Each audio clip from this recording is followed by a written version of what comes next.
When my appendix bursts, my parents, my brother, and even my fiancé are all too busy celebrating my sister's birthday. I'm outside the operating room, frantically calling every family member I can think of to sign the consent form, but every call is either ignored or hung up on. After hanging up on me, my fiancé, Joel Graham, texts back. Sophie, stop being dramatic. It's Yvette's 18th birthday today. Whatever it is can wait until after the party. I quietly set my phone down and sign the consent form myself. It's the 99th time they've chosen Yvette Norton, my sister, over me. This time, I choose not to care. I'll stop letting their favoritism hurt me. Instead, I'll do everything they ask of me without complaint. They'll all think I finally learned to be obedient, and they'll never realize that I'm preparing to leave them for good. I stayed in the hospital for 3 days, and for those 3 days, my phone stayed silent. I didn't receive a single call from my family. I didn't call anyone either. I didn't scroll through their Instagram feeds like I used to, trying to keep up with every little update in their lives.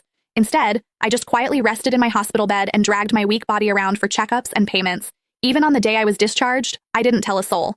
I simply packed my own things, endured the pain in my abdomen, and slowly made my way home. When I pushed the door open, the laughter inside the house abruptly stopped. Everyone was gathered in the living room. My fiancé, Joel, was sitting beside Yvette with his arm casually draped around her shoulders. The moment he saw me, he pulled his hand back and gave me an awkward smile. Soph, you're back? Where have you been these past few days? My brother, Joshua Norton, let out a cold snort. Where else would she have gone to? She just didn't want to show up to Yvette's birthday party. She always has to ruin things for her since she can't stand seeing Vivi happy. I didn't say a word. I just headed straight for my room. Joshua seemed surprised that I didn't argue with him.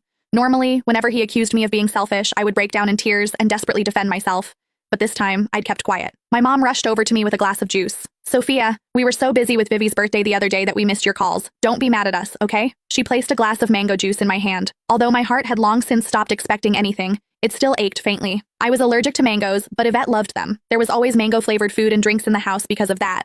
But no matter how many times I reminded them, no one ever remembered that I couldn't have mangoes. I handed the glass back to Mom and quietly stepped back. I'm not mad, I'll just go to my room. Just as I turned around, a loud noise came from the living room. Dad abruptly stood up and slammed his hand on the table. He screamed, "Why have you been walking around with that sour face ever since you came in? Your mother already apologized and even gave you your favorite drink. What's with that attitude? It looks like we've spoiled you too much." My heart twisted, and even breathing hurt. Tears blurred my vision, but I still lifted the glass from Mom's hand and drank it all in one go. I then gently set the empty glass down and wiped away my tears. I calmly looked at Dad. Yvette's the one who likes mangoes. I'm allergic to them, but it doesn't matter. I already drank it all. Can I go to my room now? Sophia, why didn't you say something earlier if you were allergic to it?